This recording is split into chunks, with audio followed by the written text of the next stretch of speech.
Buenas noches. Esta mañana ha habido un agrio e ilustrativo debate en el Congreso de los Diputados sobre Pegasus. Un caso que algunos califican de escandaloso por asaltar la intimidad de los dirigentes independentistas para saber lo que piensan. No, si lo que piensan lo sabemos todos. Acabar con el Estado separando varios territorios de él. Lo que pretende el CNI es adelantarse a cómo lo quieren hacer para impedirlo, evitando que se produzca un conflicto de consecuencias incalculables. Y no se debe desviar el foco. Claro que el Estado debe espiar a quienes aprovechan las instituciones para destruirlo, y no tienen inmunidad para ello. Y los jueces deben actuar y las fuerzas de seguridad intervenir si fuera necesario. Y debe haber garantías jurídicas a la hora de ese espionaje de Estado, y conviene revisarlas para reforzarlas si fuera necesario, para garantizar así que el servicio no sea usado torticeramente en beneficio político. Para eso estamos en un Estado de Derecho. Pero eso es una cosa, y otra muy distinta es querer que la inteligencia del país sea más transparente, que se sepa qué hace o simplemente que no lo haga, porque quienes afirman que lo volverían a hacer, lo necesitan para desmantelar las instituciones que dan garantía de integridad, seguridad y convivencia. Y los partidos de Estado deben abandonar posiciones tácticas para ir de la mano.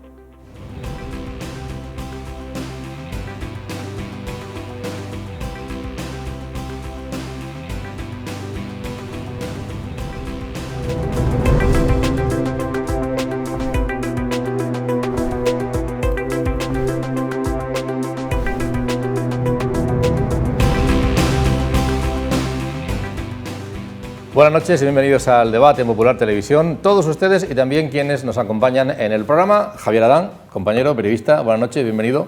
Bien hallados. Muchas gracias, un placer contar contigo. Pablo Blesa, encantado de contar contigo esta noche. Buenas noches. Y con muchos papeles encima de la mesa. Muchos datos, mucha información y mucho periodismo de datos, que es algo fundamental. Bien, y Javier Adán, politólogo. Javier Adán Egel, Francisco Javier López. Francisco Javier López, politólogo, que también tiene esos papeles porque tiene mucho que ver en algo que queremos analizar en el transcurso del programa. Y es que el Observatorio de Estudios Demoscópicos de esta casa, de la Universidad Católica, ha elaborado un estudio sobre dos cuestiones fundamentales. Por una parte, ámbito político y por otra parte, un ámbito socioeconómico. Esa segunda parte la dará a conocer en los próximos días y tiene que ver con, ya les adelanto, qué ocurre con por qué cada vez hay menos nacimientos por familia y por qué se retrasa más la edad de tener el primer hijo. También qué está pasando con la atención o desatención a nuestros ancianos. También cómo vemos nosotros la guerra de Ucrania y hasta qué punto podemos o debemos implicarnos en el ámbito de la defensa. Y también cuestiones económicas. Eso, insisto, lo daremos a conocer este observatorio en los próximos días y lo analizaremos la semana que viene, pero lo que sí se ha hecho es dar a conocer la parte política, tanto en el ámbito nacional como en el ámbito regional. Y vamos a hablar de ello. En un momento es pulsar la opinión de los ciudadanos, recoger qué opinan y trasladarlo a la opinión pública. En un momento donde hay circunstancias, hay que siempre ver la foto, es una foto fija de un momento determinado, una foto fija que en el ámbito nacional, ¿qué destacarías? ¿O internacional? Yo creo que lo que sombrea este estudio, que básicamente lo que hace es reflejar la situación nacional en el Tarro, que es la región de Murcia, son una serie de acontecimientos que han definido la vida política española reciente, que tienen que ver con la inestabilidad institucional. Entonces creo que en primer lugar destaca esas permanentes trifulcas, malentendidos, diferente criterio en el seno de la coalición del gobierno, entre el PSOE y el Podemos, que además airean sus diferencias de una manera con gran transparencia, digamos.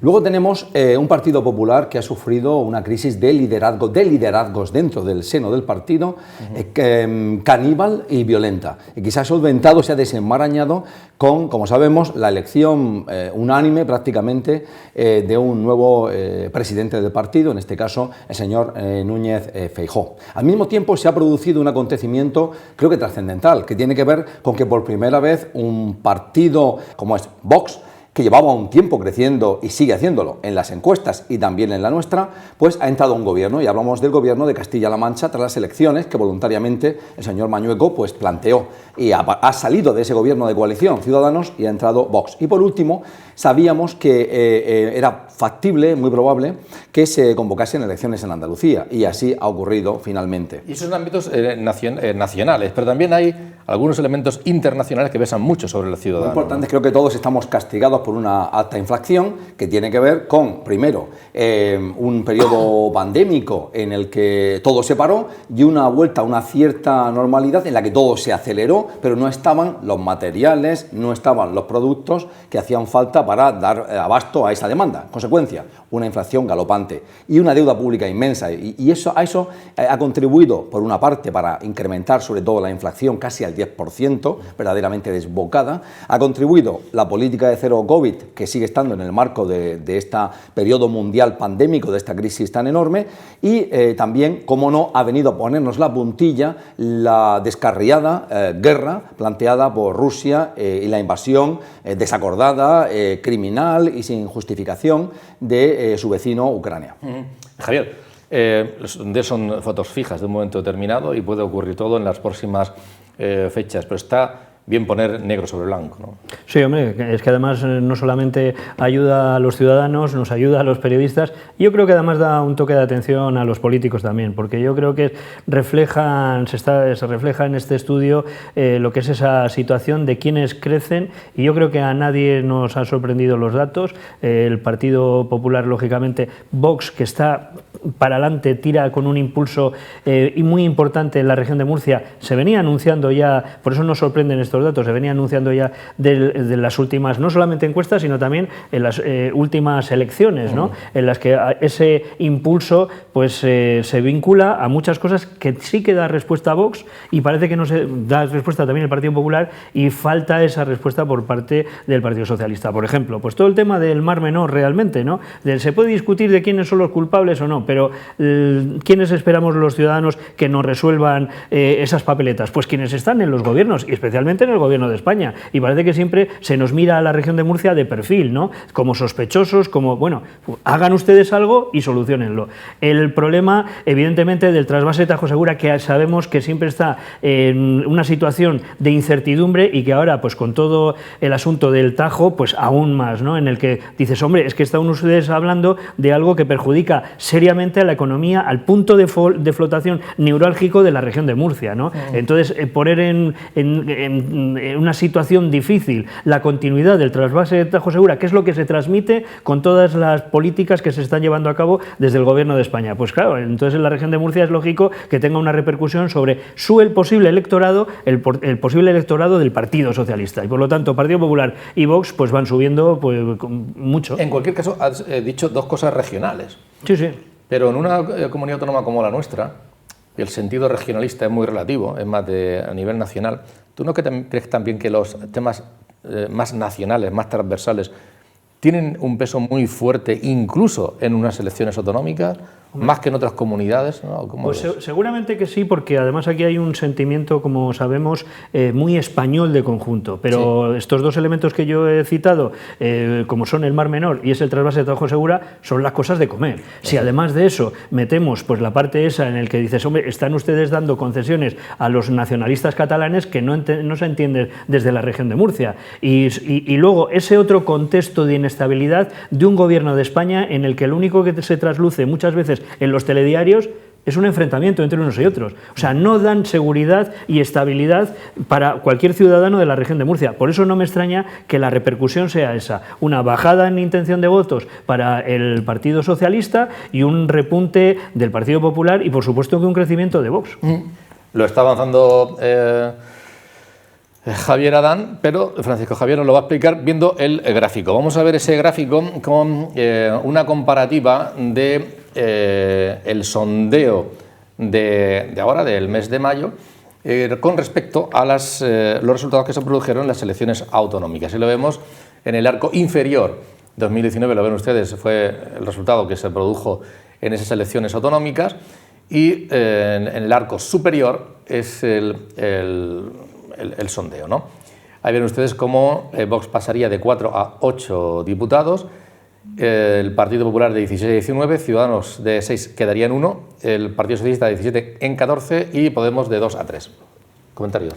Analizar un poquito, explicar los datos. Bien, lo que vemos es que el Partido Socialista, pese a haber ganado las elecciones en 2019, el no haber sido capaz de formar gobierno en aquel momento, de haber sido capaz de materializar un gobierno en aquel entonces con Ciudadanos, aunque después lo intentase vía moción de censura hace un año, eso le ha penalizado. Fue su momento, digamos, álgido en 2019, y si a ello le sumamos la falta de capacidad de, en tu momento, digamos, dulce, ser capaz de formar un gobierno, si a eso le sumamos el desgaste de la gestión del gobierno nacional por el Partido Socialista, más allá de lo que estemos más de acuerdo o menos de acuerdo, lo que sí podemos convenir es que desde 2018 hasta ahora han sucedido una serie de circunstancias, tanto a nivel nacional como internacional, que quemarían a cualquier gobierno, más las intrínsecas dentro del propio gobierno de las tensiones entre los dos socios. Eso obviamente se ve reflejado porque el Partido Socialista deja de ser digamos, un voto refugio, donde la gente va buscando algo nuevo. ¿Y quién lo capitaliza? El PP crece, pero sobre todo quien más crece es Vox, que es el movimiento de los nuevos indignados. Hablábamos del Mar Menor, hablábamos del trasvase, pero hemos tocado también temas económicos. Es decir, hay una serie, hay un rum rum en la calle de malestar que finalmente quien favorece es a... ¿Y Ciudadanos? A Vox. ¿Y Ciudadanos? Ciudadanos, después de todo lo ocurrido aquí, más todo lo ocurrido primero en la Comunidad de Madrid y luego a nivel nacional, es un proyecto ahora mismo que está en una vía, en principio, muerta, ¿no? Y sin visos de mayor recuperación. ¿Qué han hecho los votantes de Ciudadanos? ¿Qué detectamos que hacen los votantes de Ciudadanos? Buscar los que habían salido del Partido Popular en un porcentaje muy alto, hasta el 42%, van a volver a lo que fue su casa madre, pero también hay un trasvase hacia Vox, porque no olvidemos que el buen resultado en 2019 de Ciudadanos en la región de Murcia también era un voto de castigo a la gestión del Partido Popular, que ya llevaba 20 y tantos años y que necesitaba un refresco, y al final mucha de esa gente ya no opta por Ciudadanos, sino que vuelve a ello. Y Podemos, había un efecto más país y parece que se ha diluido, ¿no? Sí, cuando hicimos el barómetro de primavera el año pasado, lo hicimos justo después de las autonómicas de Madrid, la irrupción de más país en la Comunidad de Madrid, y eso lo reflejamos. Lo vimos recogido aquí en la región, como el votante de izquierdas parecía que se ilusionaba por un proyecto nuevo. Sin embargo, ahora ese proyecto aquí en esta comunidad autónoma no ha tenido, no solamente que haya tenido una materialización, sino no tiene visibilidad, no tiene representación, no tiene... Entonces, al final se va reagrupando el voto, en principio, en Unidas Podemos. Eso es lo que nos sale, como decíamos, en una foto fija de hoy. Y hoy hay un dato importante, Javier, la abstención, que sube, es preocupante y que podría luego no ser tanto irse a determinados partidos. Vamos a ver, el partido ganador de unas hipotéticas elecciones mañana, con estos datos, sería la abstención, porque subiría respecto a 2019 y ya alcanza el 40,9%. Es decir, 4 de cada 10 murcianos se quedaría en su casa y no iría a votar.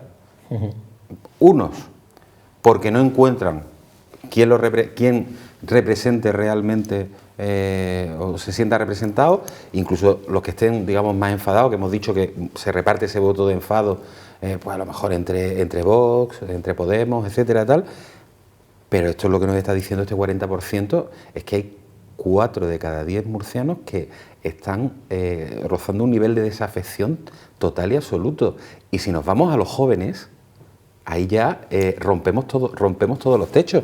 Es que estamos hablando que el 50% prácticamente de los jóvenes de la región de Murcia, el 48,5%, no iría a votar el día de las elecciones, que por cierto serán dentro de 1 año y 3 días. 1 año y 3 días. Vamos a ver lo que acaba de explicar Francisco Javier, vamos a verlo en 2 gráficos muy significativos. Por una parte, la variación de votos por partido, ahí lo estamos viendo. El Partido Socialista pasaría, la franja más fuerte, es más intensa, coloreada más intensa, es el sondeo de ahora, y el más flojito es el resultado que se obtuvo en el 2019. El Partido Socialista pasaría de 17 que tuvo a 14, el Partido Popular 16 a 19, Ciudadanos de 6 quedaría en 1 con esa tendencia. El techo ahí está en la Comunidad Autónoma en el 3% y raspado saca un 3,3, lo que le permite ese 1, que veremos a ver qué ocurre en las próximas fechas. Vox, que pasa de 4 a 8 y Podemos de ese 2 a 3. Y vamos a ver también un gráfico interesante que es por franjas de edad, que también lo apuntaba. Ahí ven ustedes cómo la primera línea de arriba es de la abstención. Vean ustedes cómo es lo que más se da, es el partido ganador, por desgracia, ¿no? Como decía Francisco Javier. Y precisamente hacia la izquierda, conforme lo ven ustedes, son las personas más jóvenes y de mayor edad hacia la derecha. Es esa abstención. La franja azul es del Partido Popular. Ven ustedes cómo el mayor caladero de votos la tienen las personas de más edad, lo mismo que le pasa, no tanto, pero similar al Partido Socialista, mientras que en los otros partidos es diferente. Javier, ¿qué te sugiere todo esto? Pues mira, en cuanto a los primeros datos, una buena noticia, excelente noticia, que se le ha dado a Fernando López Miras. Él suma más que el Partido Socialista y Unidas Podemos. Por lo tanto, ni siquiera necesitaría el apoyo de Vox. Si mañana se produjesen las elecciones y tuviésemos este escenario, resulta que es prácticamente, no exactamente, pero casi lo mismo de Madrid. Necesitaría, si Vox se abstuviese en segunda votación, podría ser investido Fernando López Miras. Lo que no se podría entender es que Vox votase en contra de la configuración del gobierno del Partido Popular. Es decir, que no le haría falta en un principio ni siquiera ir en coalición.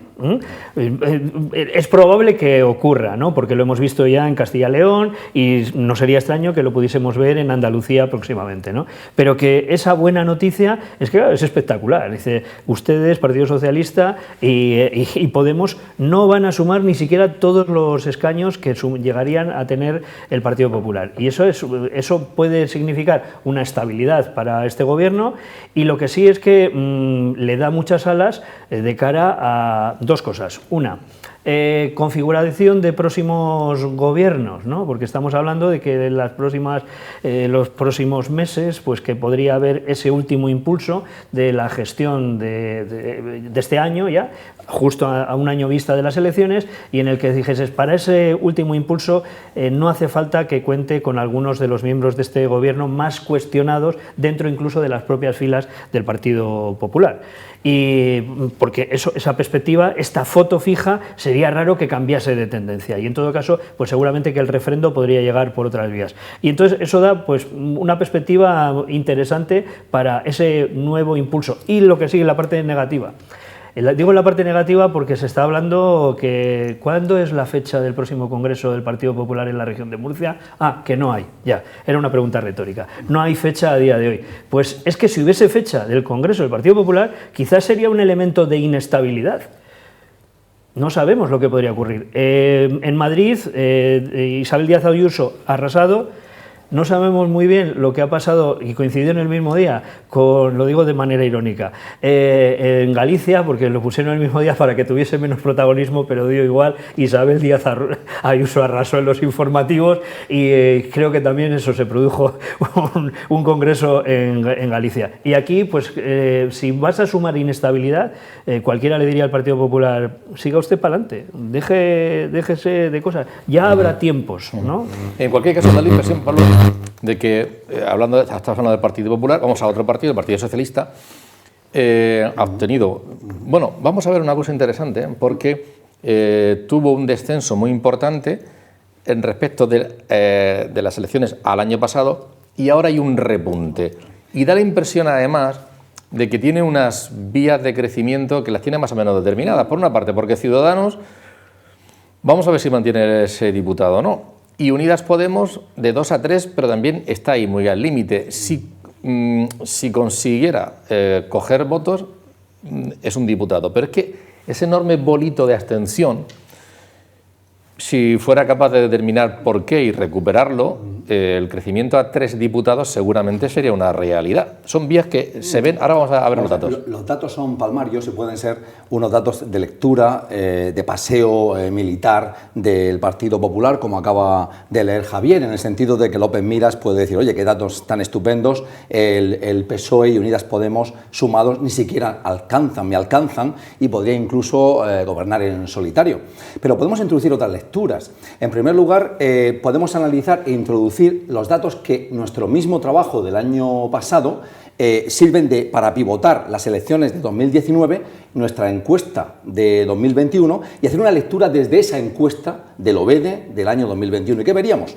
Pues vamos a verla, vamos a verlo. ¿Qué veríamos? Veríamos, en primer lugar, que leído desde la perspectiva del señor Vélez, por ejemplo, podríamos decir, en primer lugar, Vox no crece en número de escaños en relación a nuestro trabajo BD del año pasado. Sigue con los mismos, con lo cual hemos detectado un crecimiento porcentual, pero muy pequeño, pero no ya desbocado.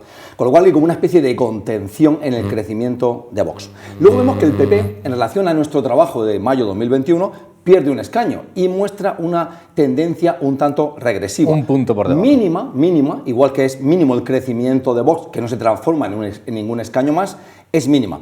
Vemos que la líder de Ciudadanos, de hecho lo ha comentado públicamente en relación a nuestro trabajo de 2022, mirando la botella medio llena, dice, oye, hay mucha abstención, puedo crecer y además tengo un escaño, no desaparezco, estoy en el 3.3 de intención de voto y puedo crecer, y son los comentarios que ella ha hecho en relación a este estudio.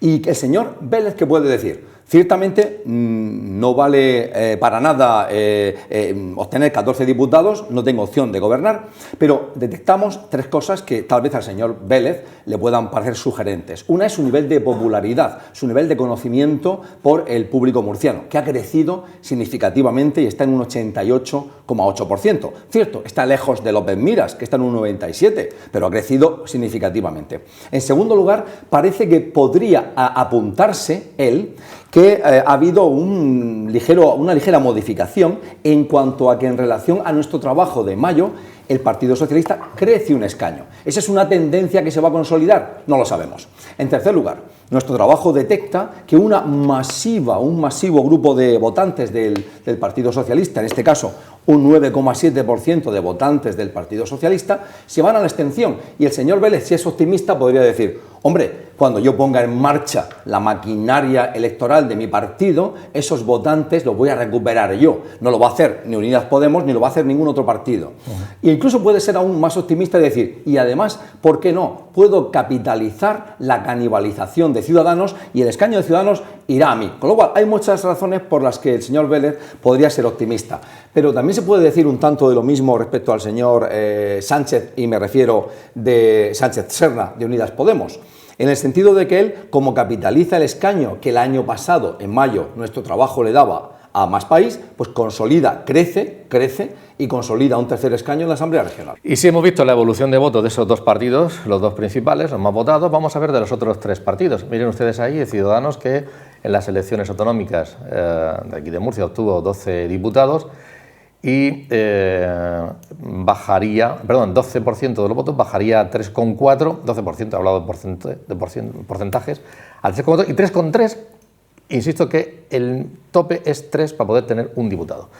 Unidas Podemos, que pasaría de 5,6 a 4,6 con ese efecto que decimos Más País, se pierde y recupera con el 6,3, y Vox, que obtuvo un 9,5% de los votos, pasó en el 2021, 2 años después, al 15,6%, y ahora sigue el crecimiento ya de manera más lenta, con un 16,2%. Y vamos a ver un gráfico también que es muy importante sobre la fuga de votos. ¿Qué pasa?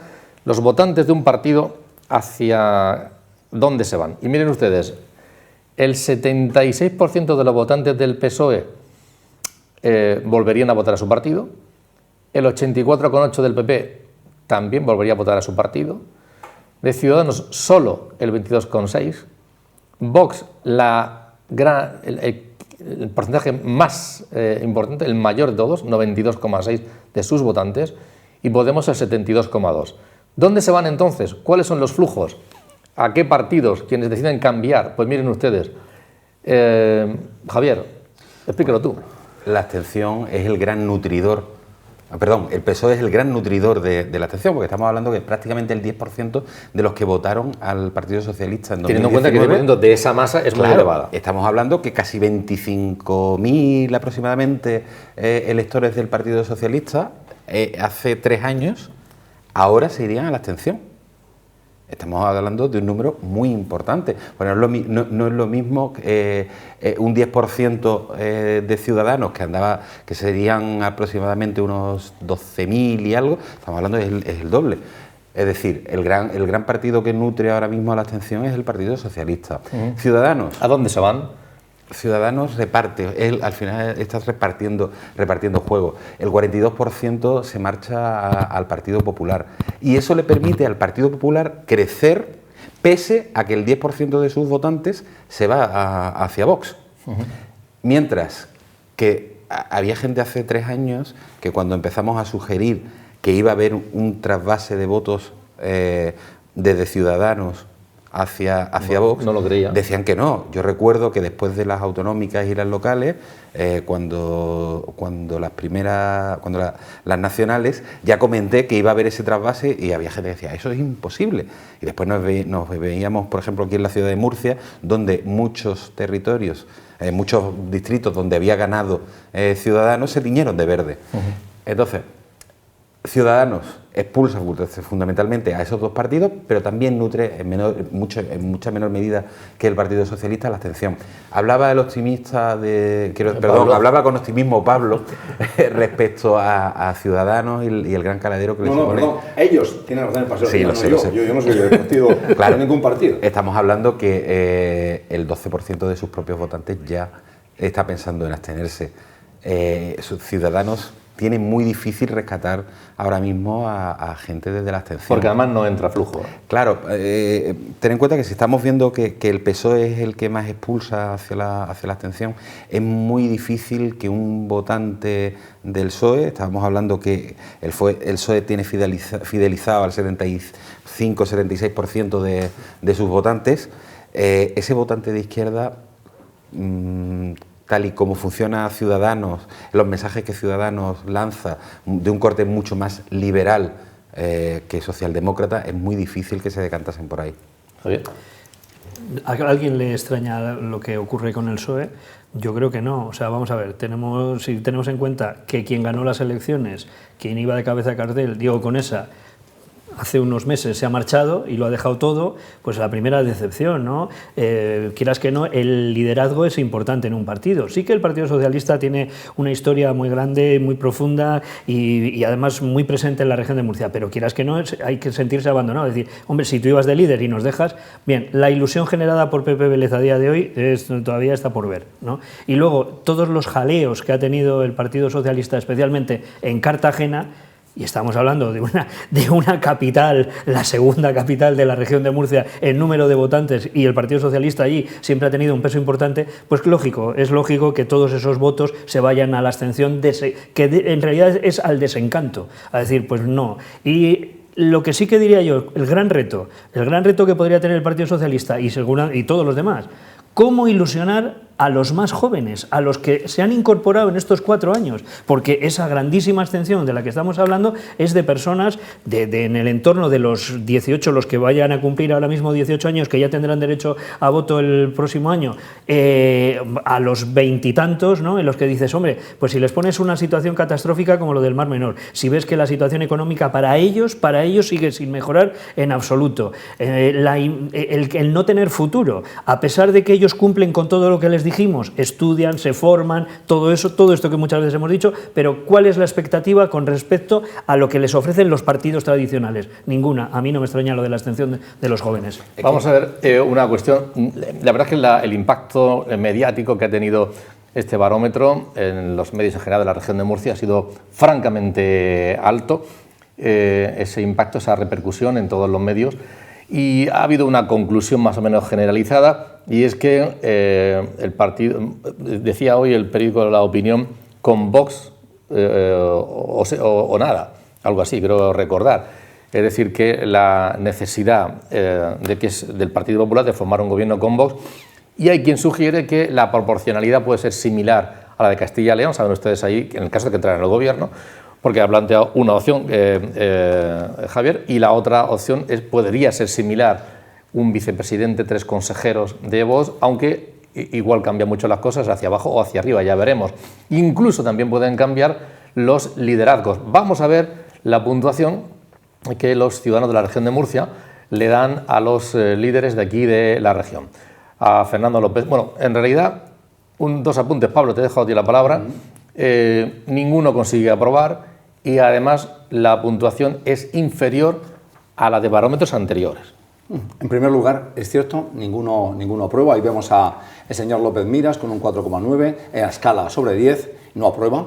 Creo que, teniendo en cuenta las palabras de Javier ahora respecto a, en su opinión, el que tal vez no exista, y es verdad que los datos no apuntan a que deba existir, no, es simplemente hay un pequeño repunte de nuestro estudio del año pasado ahora, de un escaño para el Partido Socialista, y hay un mayor conocimiento de este líder que había hace unos meses. A José Vélez. José Vélez, efectivamente. Pero quiero recordar, en relación a lo que estaba comentando ahora Javier, que en primer lugar, Diego Conesa ganó las elecciones de 2019, obtuvo para su partido 17 escaños, era la victoria, pero Diego Conesa no ha dejado al partido, y es una persona a la que conozco, fue alcalde de mi pueblo, no es que ha dejado el partido, es que no cuajaba como líder y no había recorte, no había un recorte, no se consolidaba y no se veía un avance del Partido Socialista en relación al Partido Popular, y más bien lo despacharon al señor Conesa y buscaron un recambio, que en este caso es el señor Vélez, que tiene razones para, teniendo en cuenta la juventud y su liderazgo, basándose en los datos que tenemos aquí, estar relativamente satisfecho en el sentido de que apunta a que hay una ligera mejora de su partido que no sirve para que sueñe con gobernar, porque vemos que la diferencia entre el bloque de derechas y el bloque de izquierdas es mayúsculo. Y ahora quiero señalar algo sobre los líderes muy particular, y es que López Miras es el líder más valorado y también el más conocido. El señor Vélez, acabo de hablar de él. Quiero hablar del señor José Ángel Antelo. ¿Por qué? Porque José Ángel Antelo no es uno de los líderes más valorados, y quiero hablar un poquito de Vox. Yo, sin embargo, creo que Vox tiene un gran potencial. ¿Pero por qué? Porque igual que en nuestro estudio se aprecia un factor que se referencia en todos los trabajos científicos de la comunicación política, en el sentido de que cuando un partido tiene una posición que en el arco se puede percibir como extrema, el líder de ese partido es penalizado. Y aquí lo vemos por partida doble en cómo el señor Serna de Unidas Podemos, que también es el extremo por el otro ángulo, también es penalizado. No tiene, a pesar de que es un senador y lleva muchos años, lleva muchos años liderando su partido, tiene una muy baja puntuación. ¿Esto qué significa? Que el señor, por un lado, el señor José Ángel Antelo, es poco valorado por la opinión pública general por el simple hecho de que es muy castigado por los que no lo votan a él, es decir, por los que no votan a Vox. Porque si valoramos la puntuación y la valoración del señor Antelo en relación a los que sí lo votan, a los que sí votan a Vox, es el líder más valorado de todos. En segundo lugar, hemos visto cómo Vox es el partido que más votantes retiene, a un 92%. Es un partido que fideliza muy bien. Es un partido que es el que más crece desde 2019, aunque vemos que no lo hace a la misma velocidad que lo hizo al principio, tiene 8 escaños. Pero al mismo tiempo quiero señalar un factor que yo creo que es determinante para entender las ambiciones de Vox o su percepción de sí mismo.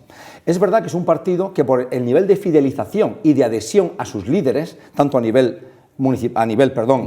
regional como nacional, porque el mismo fenómeno se da con Abascal, cuando se moviliza para combatir en el panorama de unas elecciones, en el contexto de unas elecciones, tiene, yo creo, una gran pegada porque moviliza muy rápido a sus seguidores. Y eso puede hacer que mañana, de haber unas elecciones, el resultado sea el mejor que el que se plantea en cualquier trabajo demoscópico que haya ahí fuera. Pero claro, bueno, hoy hacemos una foto fija de la adhesión actual de este partido, no en campaña electoral, y sale lo que sale. Pero luego tenemos que hablar como algo brevemente, muy brevemente. La señora María José Ros, sorprendentemente, en cierta manera, es una líder, la tercera más valorada y la tercera más conocida. Creo que ha hecho una campaña de comunicación y una campaña de promoción personal bastante buena, y es el único dato realmente bueno en el análisis de Ciudadanos, que se pierde. Bueno, vamos a ver cómo lo han encajado líderes políticos, precisamente a los que se les ha valorado. Porque esta mañana los compañeros de Popular Televisión han aprovechado varios actos públicos y a varios de ellos, a 4 de ellos, los hemos cogido y les hemos pedido opinión, cómo valoran este sondeo. Obviamente lo que nos dice la encuesta, el barómetro que se publicaba ayer, es que el Partido Popular ganaría las elecciones en la región de Murcia, que estamos más cerca de la mayoría absoluta, solo 4 escaños de lo que lo estábamos en 2019, y que por lo tanto tenemos más posibilidades y más facilidades para poder conformar un gobierno en solitario del Partido Popular de lo que lo teníamos en 2019. Bueno, esas son las lecturas que yo hago, pero independientemente de las lecturas de un barómetro, una encuesta puntual, yo creo que lo importante es que sigamos trabajando, que sigamos mejorando y que sigamos comprometiéndonos con esta región, con la región de Murcia, para poder ganarnos la confianza, por supuesto, mayoritaria de los murcianos y, por supuesto, para dar respuesta a los problemas que tienen, que no son pocos, mucho más cuando estamos en una situación de crisis económica y social, en un contexto nacional que requiere de decisiones y de medidas. Aunque yo sigo manteniendo la tesis que siempre he dicho, que no hay mejor encuesta que la que sale de las urnas cuando se abren y se cuentan los votos, pero con respeto absoluto a la encuesta y bueno, de una manera personal, agradecido por ese aumento tan importante de la valoración que he tenido. Lo importante es seguir trabajando para buscar las mejores soluciones para nuestra ciudadanía. Lo estamos haciendo así. La ciudadanía está captando quién se dedica exclusivamente a hacerse fotos y a confrontar, y quién está buscando soluciones sin pensar en salir en la foto. Yo creo que la ciudadanía sabe perfectamente lo que interesa a esta región, y en el 2023 el Partido Socialista va a estar en disposición de gobernar la región de Murcia. Lo que muestra este barómetro de la UCAN de mayo de 2022 es que Ciudadanos consolida su presencia en la Asamblea Regional. Somos conscientes que tenemos que mejorar este resultado y por eso vamos a seguir trabajando con determinación y humildad para ampliar la confianza que los murcianos tienen en nosotros. Y lo vamos a hacer como lo hace Ciudadanos, priorizando siempre el interés general y anteponiendo los intereses de todos los murcianos a cualquier sillón o a cualquier prebenda. Está claro que Vox va a ganar las próximas elecciones en Murcia.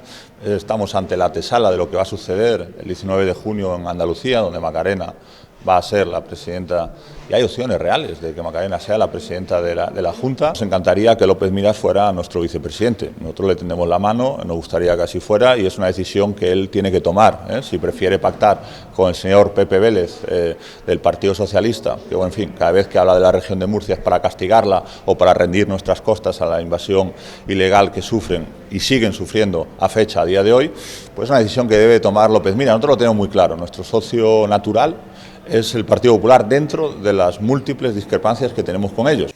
Bien, vamos a ver también cuestiones nacionales. Decíamos al principio del programa que hay temas nacionales también que pesan mucho, aunque apuntaba a 2 asuntos regionales muy importantes, Mar Menor y Trasvase, Javier, pero también hay asuntos nacionales que pesan mucho.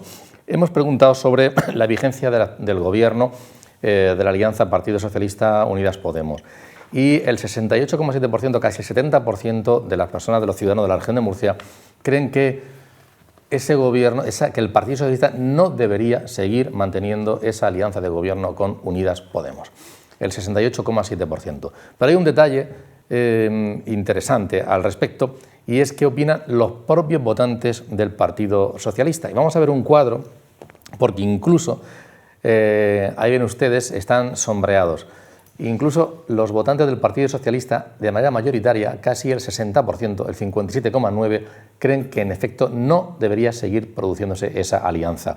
Lo creen también de manera mayoritaria, bueno, en Vox el 100%, en Partido Popular 91,1%, en Ciudadanos 86,8%, e insisto, la mayoría de los votantes socialistas también, casi el 60%. Solo está por debajo del 50%. Solo lo defienden los votantes de Unidas Podemos. Javier. Sí, es normal. A ver, lo que decíamos casi al principio, el gobierno de Pedro Sánchez está siendo un lastre ahora mismo para el Partido Socialista en cualquier comunidad autónoma, porque es un gobierno de coalición con muchas tensiones internas. Y obviamente, ¿por qué los votantes del PSOE, casi un 60%, nos están diciendo que preferirían que rompiese con Unidas Podemos? Porque es que es una mochila, están cargando con una mochila, con una serie de polémicas que se están creciendo, que el Partido Socialista no debería cargar con ellas y que electoralmente les está tensionando y les está perjudicando electoralmente. Si a eso le unimos que ese gobierno, que ya de por sí tiene implosiones constantes, le unimos que precisa del voto de independentistas, de tal, pues claro, obviamente los votantes socialistas yo creo que son suficientemente maduros como para ver que ese lastre tienen que cortarlo cuanto antes. ¿Por qué los de Unidas Podemos vemos que son los únicos que dicen que no, que deberían mantenerse? No solamente lo vemos, incluso por franjas de edad vemos que todos también estarían de acuerdo, pero los votantes de Unidas Podemos es que es normal. Si Unidas Podemos sale del gobierno a día de hoy, del gobierno nacional, del gobierno central, ¿qué ocurrirá con ese partido? ¿Qué quedará? El sumar de Yolanda Díaz, Unidas Podemos seguirá como proyecto, se sumará a ese otro proyecto, concurrirán por separado.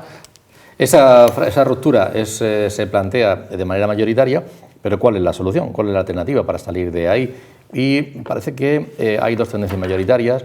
Es la del partido, la del gobierno, vamos a ver el gráfico, gobierno en solitario del Partido Socialista o gobierno en solitario del Partido Popular. Y luego ahí ven ustedes la valoración de los líderes. Pablo, vamos con esos líderes nacionales. Me parece que lo que has señalado es muy importante, en segundo lugar, y es que volvemos en el marco de la región de Murcia. Vamos a hacerlo al revés, vamos a ver por apoyar el gráfico. Muy bien, sobre la valoración aquí, pues parece obvio la lectura.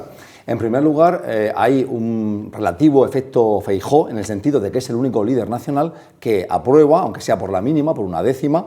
Si uno añadiese a esta información el nivel de conocimiento, el señor Feijóo está en un nivel de conocimiento entre los murcianos del 93%. El señor Pedro Sánchez, como vemos, queda por debajo de manera manifiesta y es conocido por el 100% de los murcianos.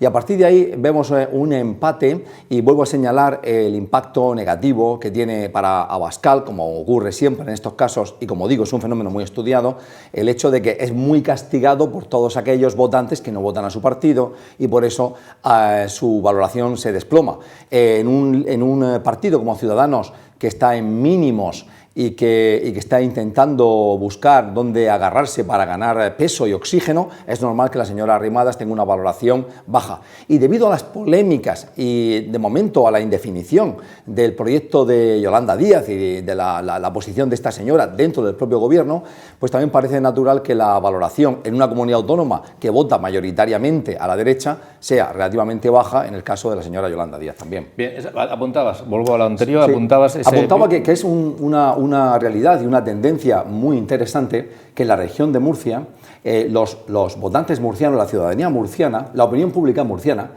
preferiría o ya apuesta por una vuelta al bipartidismo. Hablo a nivel nacional, ¿eh? Sí, efectivamente, que se rompió, pero la encuesta es hecha en la región de Murcia, que se rompió a partir de 2015 con la plétora de partidos que emergieron debido a la ruptura, la crisis de estos dos partidos de gobierno tradicionales en España, el PSOE y el Partido Popular, que se han externado. ¿Y qué es lo que vemos? Que los votantes murcianos opinan que el mejor gobierno posible para solucionar sus problemas sería un gobierno en solitario a nivel nacional del Partido Popular. Lo opinan un 25,7%.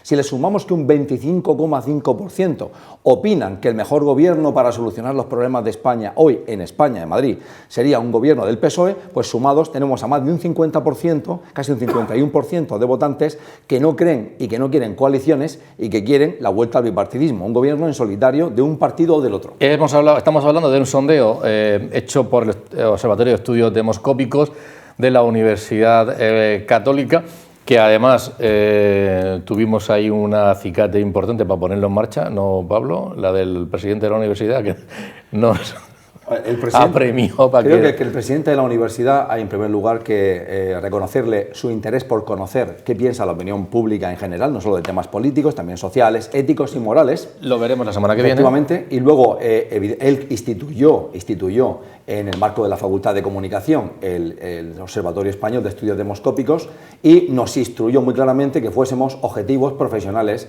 y no nos dejásemos manipular por nadie. Y somos fieles a ese dictum desde el principio. Bien, hay el Confidencial, ha publicado un sondeo a nivel nacional, vamos a verlo, por tener una comparativa. Miren ustedes, según ya hablamos del CIS la semana pasada, porque justo salió un jueves, vamos a ver el del Confidencial. No es un sondeo, me parece que es un observatorio electoral. Sí, es un tracking. Bien, eso es lo que ha dicho él. Que el Partido Popular obtendría 106 diputados nacionales, el Partido Socialista 103.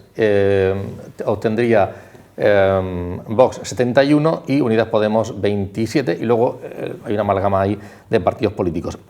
Una cuestión, Javier.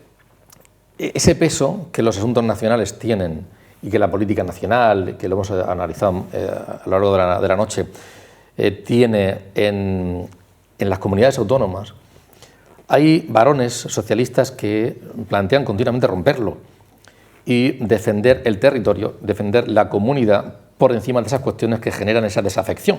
Y me quiero referir, por ejemplo, a dos casos muy concretos. Uno, García Page, en Castilla-La Mancha, que acaba de plantear, me parece que fue ayer, que habría que llegar a un acuerdo con el Partido Popular sobre grandes temas, uno de ellos el uso de la lengua, por la ley que pretenden sacar adelante en Cataluña, la financiación autonómica o el sistema judicial, 3 grandes pactos, ¿no? O, por ejemplo, Lambán, en Aragón, que se niega a ceder a Cataluña protagonismo sobre los posibles Juegos Olímpicos de invierno, y le está costando al Comité Olímpico Español sacarlo adelante porque hay una posición de fuerza de Cataluña que no está dispuesto a ceder. Sería seguramente un harakiri para el propio Aragón. Estoy hablando de 2 varones del Partido Socialista. Ellos tienen claro esa defensa, ¿no?, territorial. Tienen claro esa defensa y una característica: los 2 están gobernando. Porque quiero decir, aquí en la región de Murcia el Partido Socialista no gobierna, ¿no? Page era más tibio cuando tuvo que gobernar con Unidas Podemos en la legislatura anterior, ¿no? Pero evidentemente una vez que conseguida la mayoría absoluta, pues lógicamente se reafirma en todo aquello que en muchos territorios, efectivamente, aquí mismo en la región de Murcia. Por poner un ejemplo, yo creo que se entiende mejor. En estos días, hablando con viejos socialistas que además han gobernado territorios municipales, comentaban que no veían muy poco operativo lo que se estaba dando en el gobierno de España, que se estaba produciendo esa ruptura de lo que era la esencia del Partido Socialista, porque se estaba cediendo a esos nacionalistas pues algo que desde gran parte de España no se entendía. Quizás desde el Partido Socialista de Cataluña se pueda entender lo que está haciendo el gobierno de España, pero desde el Partido Socialista de Andalucía seguramente que no, y desde el de Murcia tampoco se está entendiendo, ¿no? Y lo que sí es que, fíjate tú, afectos contrarios de Izquierda Unida y de Unidas Podemos, yo creo que sí que está teniendo un cierto retorno. Me fijaba más en lo de Izquierda Unida por lo siguiente. En el estudio, en el barómetro hecho por la UCAN, se da un ascenso de Unidas Podemos. De hecho, conseguirían 3 diputados. Eso les daría una solidez importante porque podrían tener un grupo parlamentario. Aquí con 3 diputados, y eso es solvencia económica. Bien, suponiendo que esa fotografía se repitiese dentro de un año, yo creo que podría ser efecto el repunte que han tenido, porque iban hasta hace no mucho en caída libre casi, por esos confrontamientos que había habido. Por ejemplo, aquí la salida de Urralburu yo creo que fue un elemento decisivo, era un político muy bien valorado y en el momento que abandona Unidas Podemos pues hay como una cierta desafección con el proyecto. Y en cambio ahora resulta que hay ese repunte que yo creo que se debe a 2 elementos fundamentales de la política nacional. Uno, lo que ha sido el salario mínimo interprofesional, que sí que han sabido capitalizar capitalizarlo la ministra Yolanda Díaz como un logro suyo personal, y luego la reforma laboral, que también ha sabido pues eso, capitalizar como algo que ha negociado ella y lo ha conseguido ella. Y yo creo que eso sí que para algunos sectores cercanos en el voto a Izquierda Unida, por lo tanto también a Unidas Podemos, pues resulta que yo creo que es lo que le puede haber reforzado, ¿no? Y entonces esa tendencia es la que habrá que ver hasta dónde llega en el futuro. Javier, no quiero perder una oportunidad. Yo sé que eres una persona que te gusta el esquí y precisamente, tú vas a esquiar, y precisamente el que posiciones ideológicas, ideologizadas, puedan llevar a perder una oportunidad de que se celebren unos Juegos Olímpicos de Invierno en nuestro país, no en una comunidad autónoma, sería tremendo. Y estamos en esas. Me parece una barbaridad tremenda, ¿no? Porque no solamente por los que somos aficionados al esquí, sino por lo que es la proyección internacional de unos Juegos Olímpicos de Invierno, ¿no? Sabemos que frente a los Juegos Olímpicos normales, que son los que más tirón tienen y que siempre hemos conseguido, fíjate tú, Madrid, si no lleva intentándolo una vez, 2, 3, 4, no, sería un éxito grandísimo, a pesar de que cuesten mucho. Pero encima es que los de invierno no cuestan tanto y dan una proyección muy similar. Bien, lo que es unir todo Pirineos, los que somos aficionados al esquí y empezamos ya hace más de 40, 50, bueno, no quiero decir mucho tiempo, sabemos cómo han ido progresando todas esas estaciones de esquí, tanto las de Aragón como las de también Andorra, que no sé por qué incluso se podría ver una cierta unión, porque al fin y al cabo no deja de ser casi un territorio nuestro, como por supuesto que Cataluña. Ahí hay unos dominios esquiables que, por ejemplo, Andorra lo hizo muy bien, Gran Valira, unieron gran parte de las estaciones, consiguieron 500 kilómetros esquiables, que eso es una barbaridad. Eso estás compitiendo ahí directamente, un territorio tan pequeño como Andorra, compitiendo directamente pues con las rocosas, compitiendo por supuesto que con Suiza, con Austria. Es que esa es la competición, es una competición internacional. Bien, pues con todos los dominios que hay entre Aragón y Cataluña, podríamos multiplicar eso, pues seguramente que duplicarlo.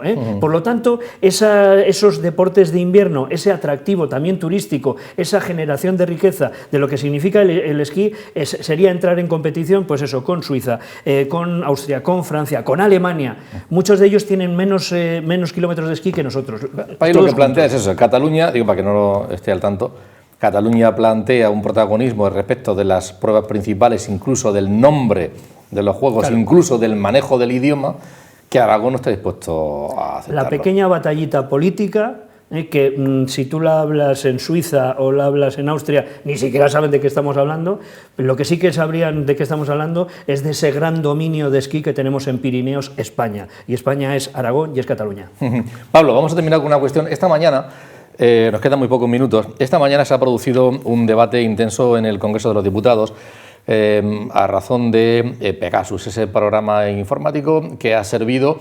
Hemos visto al defensor del pueblo socialista hacer un dictamen y bueno, parece que todo aquel ruido enorme que se produjo aquí, se han espiado y tal, lanzado desde el mundo independentista, pues parece que finalmente quien se espió era a personas que estaban en esa faena de romper el Estado, de desencajar la Comunidad Autónoma de Cataluña del Estado y que además con el aval judicial se llevara a cabo precisamente para impedir esa circunstancia. Bueno, el caso es que después de todo aquello y de saberse que se hizo de manera legal, lo que se ha conseguido los independentistas es entrar en la Comisión de Secretos Oficiales y sigue la lucha y siguen las discrepancias, con posiciones que esta mañana se han visto claras en el Congreso de los Diputados y que no han tranquilizado la defensa de Pedro Sánchez, ni siquiera a pesar de cesar a la presidenta de la Comisión del CNI, ni siquiera han tranquilizado a ERC.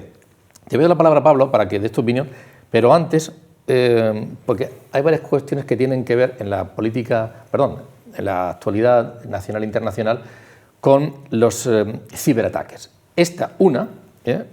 El caso Pegasus. Hay otro sobre si en Cataluña hubo interés de Rusia para promover que es el independentismo y que los problemas económicos compensárselos con criptomonedas, o también en Rusia, en la guerra de Rusia contra Ucrania. Y por eso le hemos pedido opinión a Paco Arcas, que es profesor del grado de Ingeniería Informática de la UCAM y experto en ciberseguridad. Escúchenlo. Pegasus es uno de los múltiples spyware que hay corporativos. Por ejemplo, la NSA americana tiene el suyo propio, Xcode, o otras empresas como Galileo tienen otros programas parecidos. Pegasus es de una empresa israelí y se supone que en su manual de instrucciones, su página web indica que solo pueden comprarlo países o gobiernos para luchar contra el crimen, el terrorismo y demás. Es posible, como spyware que es posible recoger todo lo que estás haciendo con tu teléfono. Puede activar el micrófono y grabar lo que estás diciendo, todas las teclas que pulsas, todas las páginas web que visitas, absolutamente todo lo que pasa, todos los archivos que tienes lo pueden extraer. ¿Creíble es? Claro que lo es. Estamos en una guerra constante en el ciberespacio. Y como he dicho antes, si hay intereses y las herramientas lo permiten y las leyes no lo persiguen, entre otras cosas, pues porque los que lo están haciendo son países que tienen la capacidad de legislar y así que pueden decidir y hacer lo que quieran, y tienen un interés en desestabilizar a otro país o a parte de un país, pues claro que lo pueden utilizar, por supuesto. De hecho, en las votaciones de Eurovisión, hackers rusos hizieron denegación de servicios sobre el televoto, así que, claro, y está registrado y se ve el volumen de tráfico que se produjo en esa dirección, de direcciones de red de Rusia, y bueno, hay grupos que están reconocidos ya como activistas en el ciberespacio. Es más fácil que nunca, porque todos llevamos en el bolsillo un dispositivo con capacidades de comunicación, que es la clave, la comunicación es la clave. Un móvil aislado no tiene prácticamente un móvil que no está conectado a la red no tiene prácticamente ningún interés y ninguna vulnerabilidad. Pablo, Pegasus, para cerrar. Es una enorme cascada rocambolesca de estupidez política. Y uno no le ve fin. ¿Por qué? En primer lugar, como ha señalado nuestro buen amigo compañero Paco, esta empresa NSO produce un extraordinario spyware, un sistema espía, sobre todo a través de WhatsApp, que toma el control de los teléfonos. Y entonces, ¿qué ocurre? Que una ONG y una gran publicación norteamericana, la gran publicación norteamericana es el New Yorker, no el New York Times, el New Yorker, y Citizen Lab, que es una ONG dentro de la Universidad de Toronto, publican, basándose en información que reciben, así como en análisis de tráfico de datos, que 67 líderes catalanes han sido espiados. Entonces se inicia el Catalanogate. Los catalanes entran en cólera, hemos sido espiados. Obviamente, como es imposible determinar quién te ha espiado, nadie puede corroborarles que te ha espiado el gobierno español, porque lógicamente nadie puede saber quién te ha espiado. Entonces, cuando llevamos un mes en que los catalanes obviamente acusan a los servicios secretos, se produce algo extraordinariamente estúpido. Y es que el 2 de mayo, el señor Bolaños, que como sabemos es la mano derecha de Pedro Sánchez, aparece en escena y dice algo tan insensato como: escuchad, que el presidente del gobierno, la ministra de Defensa, el ministro del Interior y la antigua ministra de Exteriores han sido todos espiados. Eso no se ha dado en los casos, eso no se ha dado en las relaciones internacionales, porque obviamente ha habido un masivo espionaje con este y con otros spywares de unos a otros cruzados. Por ejemplo, Amnistía Internacional, con un grupo de periodistas, determinó que el primer ministro de Reino Unido, Johnson, había sido espiado, y también el rey de Marruecos. Ninguno de estos salió en escena diciendo: me han espiado y se han descargado 2,6 gigas de mi teléfono. Es tal estupidez que es ridículo. Entonces, esa cascada de estupidez cae más hacia abajo. ¿Por qué? Porque dentro del propio gobierno empieza una pelea entre el Ministerio de Defensa, la señora Robles, de la que depende el CNI, y el señor Bolaños, del que depende la seguridad del teléfono del presidente. Entonces vemos una pelea intestina dentro del propio gobierno. Entre tanto, los catalanes siguen presionando y amenazando al gobierno con que lo decapitan si no toma medidas, porque hay que clarificar quién ha espiado a los expresidentes catalanes. Entonces se produce otro acto de estupidez y de insensatez. Estos partidos minoritarios con los que gobierna el Partido Socialista, es decir, Esquerra Republicana en primer lugar por este caso, pero también Bildu, no podían entrar a la Comisión de Secretos Oficiales por dos razones. Uno, porque no se había activado hace más de 3 años, se estaba en la fantasmagoría, y en segundo lugar porque hacía falta una mayoría súper cualificada para darles acceso. ¿Qué hace el gobierno? modifica el sistema de votación para que estos partidos puedan entrar por mayoría. Y entonces entran a la Comisión de Secretos Oficiales, que se reactiva. Obviamente aquí llegamos a la estupidez de que hemos metido al lobo a cuidar a las gallinas, que es una estupidez tremenda. Pero es que vamos más allá. Hay que clarificar quién ha espiado, cómo lo ha hecho, y se lo ha hecho ateniéndose a la ley. Y entonces sabemos que fruto de eso suceden dos cosas. Como para darle satisfacción a Esquerra Republicana, se despide a la más que eficiente y profesional responsable, presidenta o directora del CNI, la señora Paz. Se la despide. ¿Por qué razón? Ninguna. Cobrarse una víctima, un scapegoat.